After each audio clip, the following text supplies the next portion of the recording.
लाख योनि के बारे में कुछ बोलिए। बेटे 84 लाख योनियों का प्रसंग कई पुराणों में देखने को मिलता है। आचार्यों ने सुविधा की दृष्टि से इन 84 लाख योनियों को दो भागों में बांट कर देखा।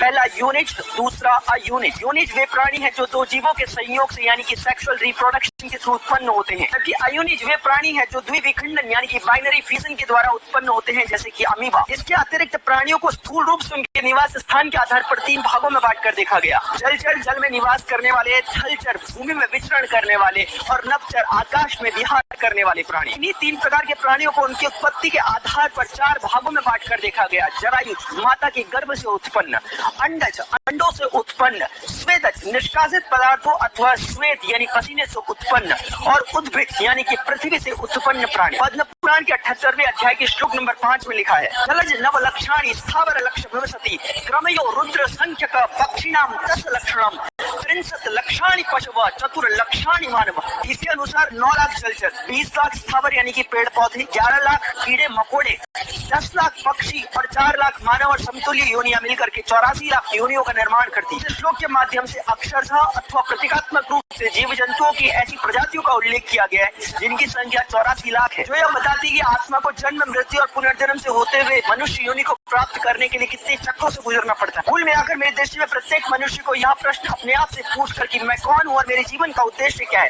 स्वयं को तब तक आंदोलित करते रहना चाहिए जब तक किसी प्रश्न का उत्तर न मिल जाए।